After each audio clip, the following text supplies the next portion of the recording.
right, so That was a joke, Jim. Don't get mad at me. Unexpected friendships in history. Unexpected friendships. Oh, Churchill and Mussolini. That's right. No, those that were what was that topic? That was a different topic. These are unexpected friendships, right? Go ahead. Ella Fitzgerald and Marilyn Monroe were friends. Did you know that? I didn't know that. I wonder how that friendship developed. Ella Fitzgerald's career took off after she performed at the Mocambo nightclub in Hollywood. Mocambo. But she wouldn't have booked that gig if it wasn't for her friend Marilyn Monroe. Really? Yeah. I wonder what Marilyn Monroe was doing there. The owner of the nightclub didn't want to book Fitzgerald at first. However, he changed his mind when Marilyn Monroe called him up. Nice. What do you think that sounded like? Whoever you know. Robin?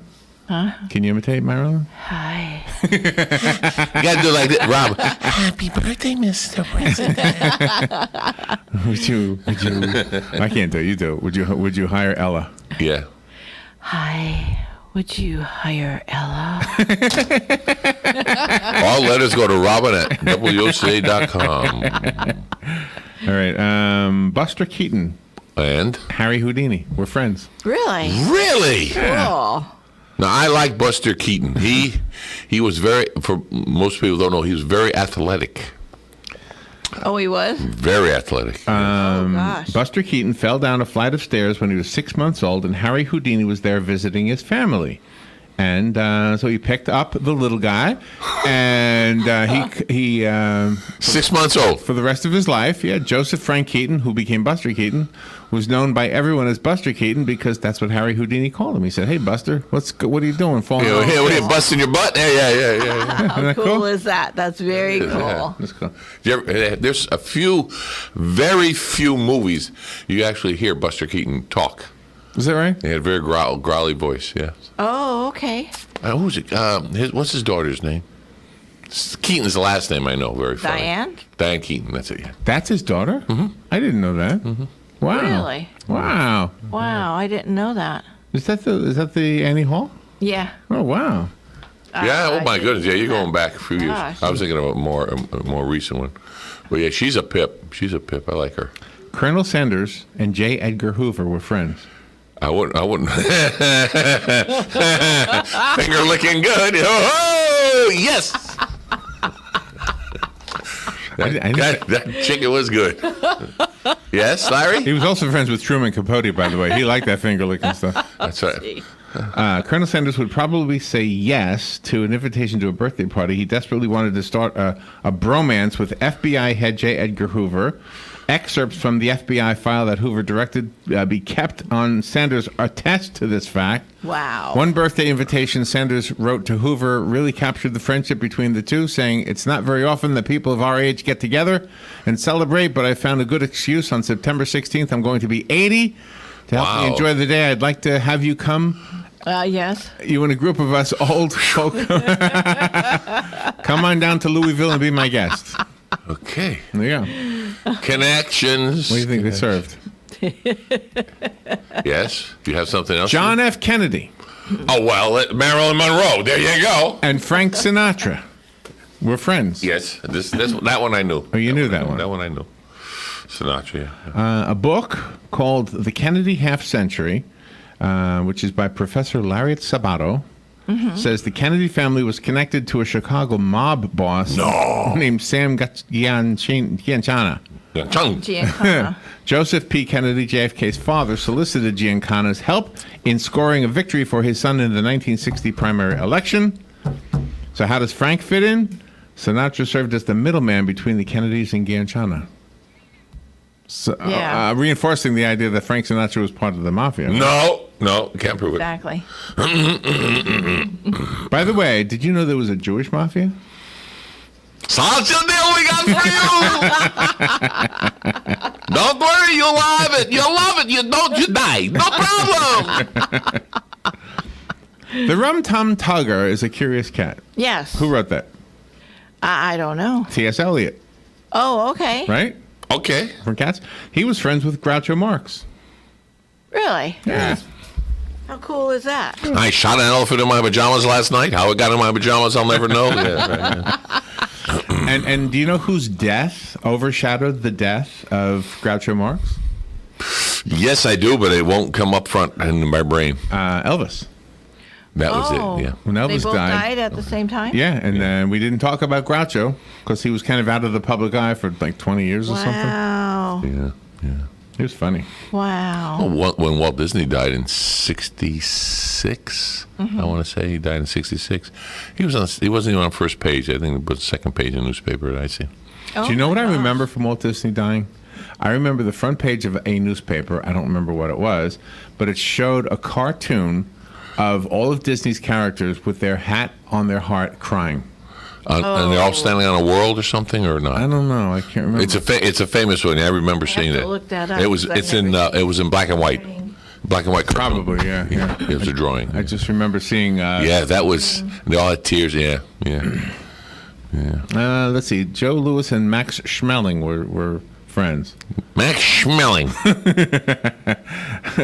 Who was Max Schmeling? Joe Louis and Max Schmeling are both members of the International Boxing Hall of Fame. The two had a rivalry, but it turns out they were friends. It was So all the an other act. guy Lewis was one of a America's first famous black athletes, and Schmeling was a German who had an undesirable fan named Adolf Hitler. Oh, gee. boxer. Oh, wow. I'll Hitler. I'll hit him. You mean? Schmeling defeated Lewis in 1936. 3 years before the 1939 World's Fair. Yes. Gosh. Now that's the topic for our midday with Joe, by the way. Oh, I loved the 1939 World's Fair. I don't know nothing about it, but I love. So I like the '64 World's Fair, which, in my opinion, was the last real World's Fair.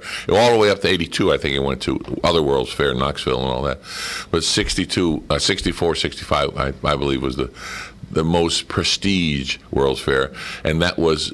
And again, my opinion, Disney can correct me, but I think that's what they modeled the Epcot after. Oh, I think you're right. Yeah, I think You so know, too. Epcot, The 1939 World's Fair had a feature called Futurama.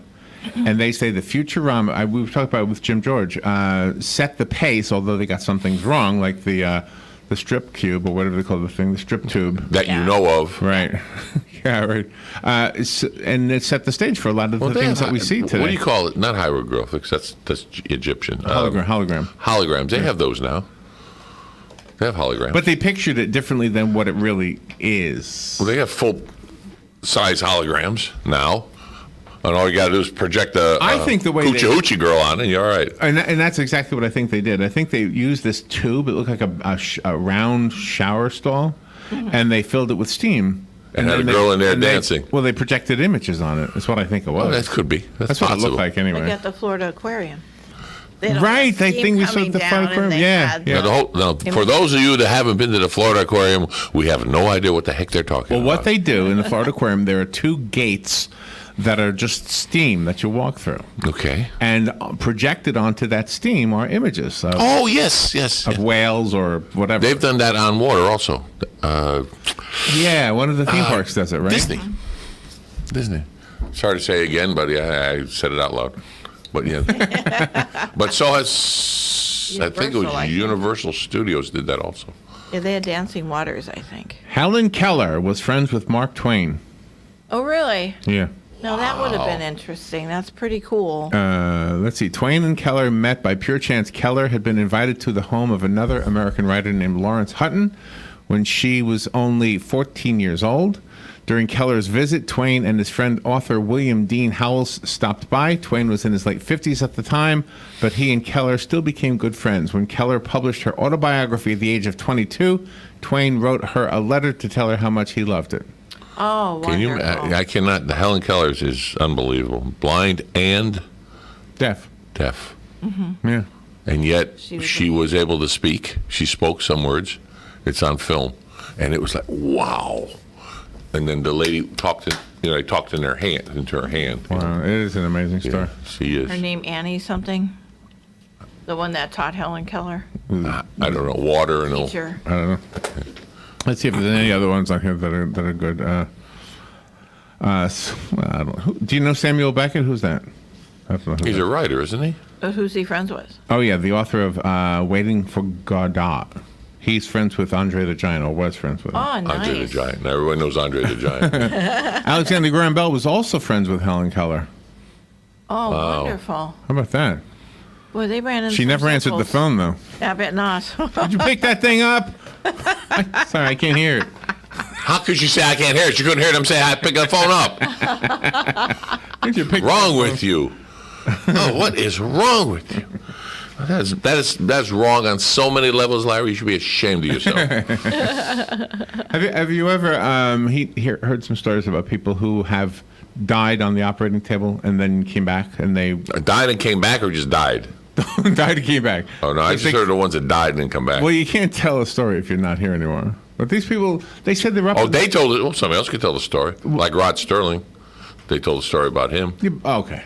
But you've never heard these stories about people who float to the top of the room and watch. Float to the top of the room. Oh, the Yeah, I've out of heard body that. experience. Right. Heard them. Have you seen the light? I see the light. Yeah, no, I don't know anybody's done There was that. there was a story I heard this morning, and this is a horrible story. Oh, so you're going to tell us? Of I thought it was supposed to be Fun Friday. It's a fascinating story. Oh, that's different then. That All right, starts so with an F, this was a, That's like right. Friday. this was a boy, and he died on the operating table, but then came back. Okay, so he told his parents what happened, and he said, "I saw Grandma, and he used to tell him all the people he saw, and they said, oh, that's nice," and thinking he's making it all up, and I saw my sister, and they said, your sister. Now, why would you see your sister? She's not dead. Uh-oh. That night, that same day, she died. Uh-oh. Isn't that a crazy story? I know. Really? But what does it tell you? It tells you there's life after death.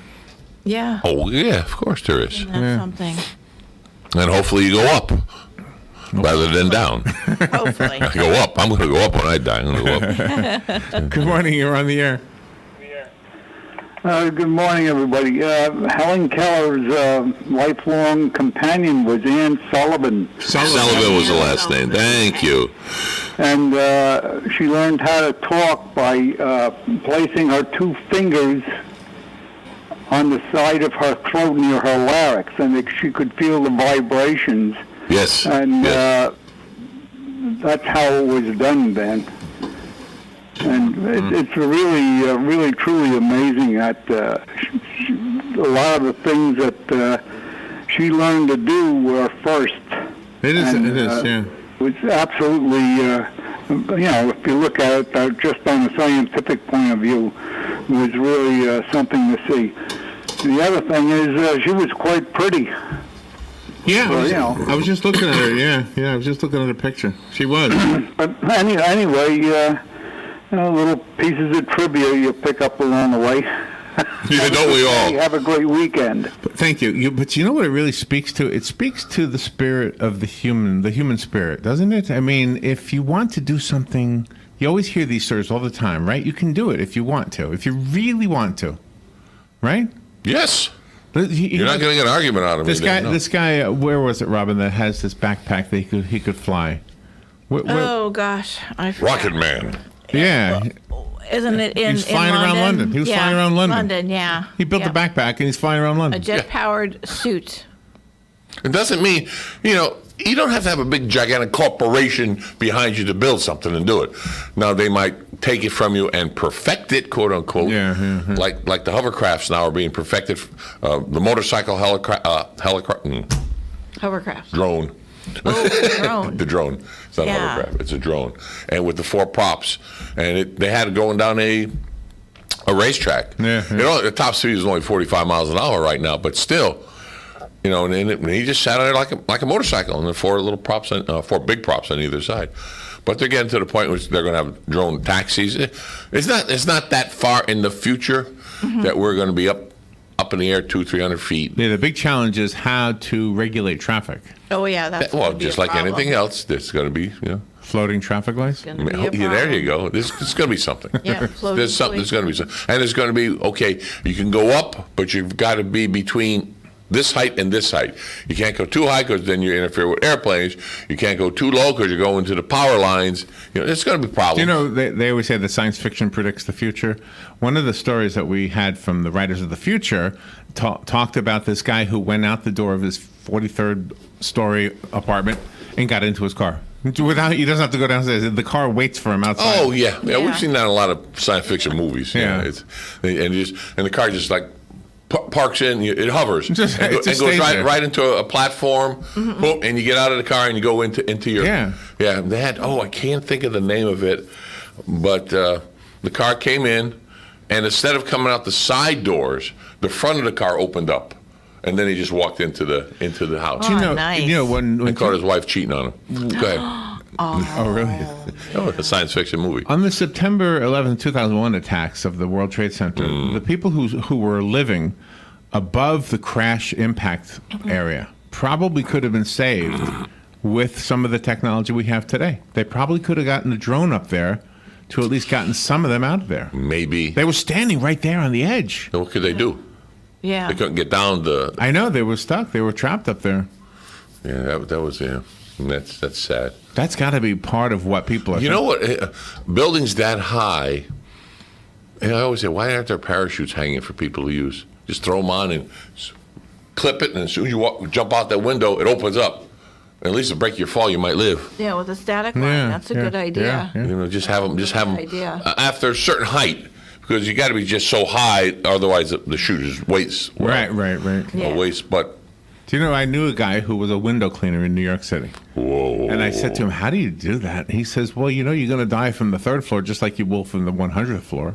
That's True. a good point. That's Well, I Good guess point, so. Yeah. And all it is, and Gotta do it. have you ever seen how they clip on the little tracks on either side of the window, and they push it in and they turn it sideways, push it in, they turn it sideways, and they lean back. Oh, they're safety belts. Yeah. Oh, God, excuse me. Yeah. Excuse me. Wow. Oh, no. Thank you very much. Wow. Scared up out of me doing that. I am quote unquote not scared of heights, but I'm not fond of them either. You know, so it's like. That's just like those mountain climbers. They scale the mountains and then they get so high and it comes nighttime, so they latch onto the side of the mountain And they go to sleep. in their little bed or That's- something, and they go to sleep. Well, they got motels like that now. Yeah. One room motels, 2 room motels, off the side of a cliff. That is unbelievable. Oh, thank you, no, but I want to get out and go swimming in the pool at midnight. No!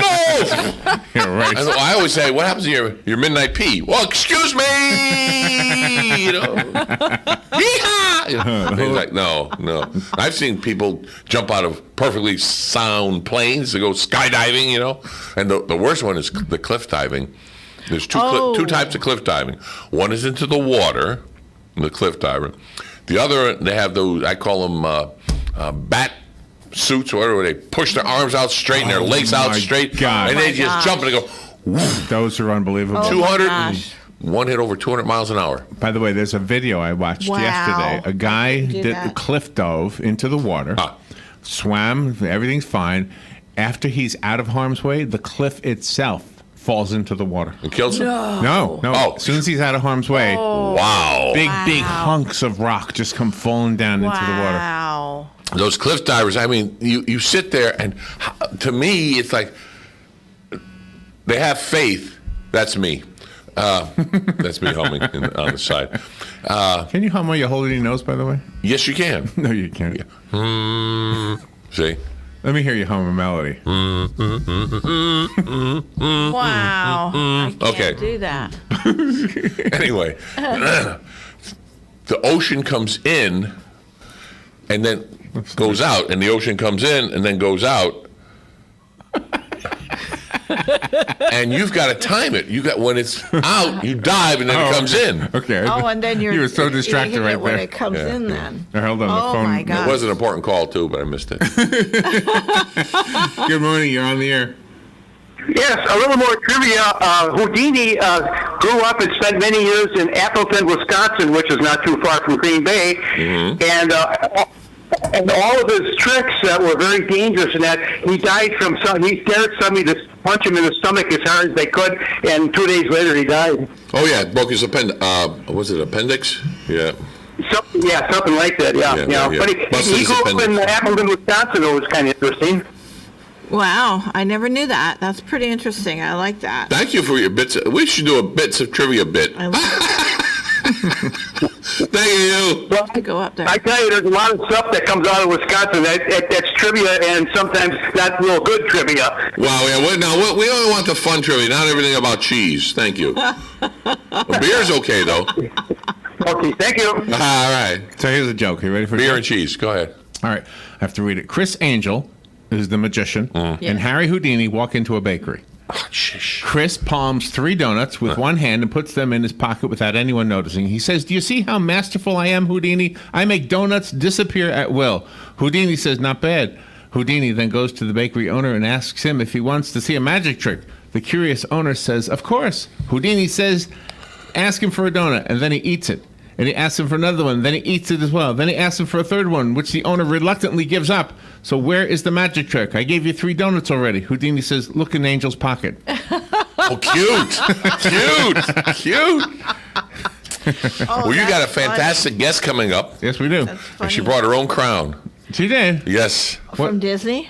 I don't know where the crown came from. We'll have to ask Lisa when she comes in. Nice. Lisa's not the one with the crown. She has a guest this evening. really? Oh, this she morning. does. Yeah. Oh. So it seems she had a nice little, what do you call it, acrylic case, and the crown was in the acrylic case. And is there a woman with her? Oh, boy. Okay, that's it. Is it Jim Ross's daughter? 'Cause I have no idea who she is, but Florida. she's good looking. And Oh, okay. And she's probably the one that owns the crown. There you go. And she's thin. And yes. And So there you go. beautiful. Yeah. I In other bet words, she's perky too. eye candy. Yay! In the morning. I bet she's more than that. It's Friday. All right. It's Friday. All right. When we do our midday segment with you, we're going to talk about the 1939 World's World Fair. Is that the one with the sphere and the ball next to it for the main? Like we have in New York World's Fair in '64, it's around. I think they Earth did. Yeah. Fair. So that they had a sphere came to a point and then a ball next to it. I think so, yeah. And they were supposed to save it, but it got demolished. Right, but the 64 one is still there. Yes, and the ice skating rink and a couple of things are still there. But yeah. All right, thank you, Joe. We'll be Hey, thanks. right back. This is The Source, WOCA Ocala.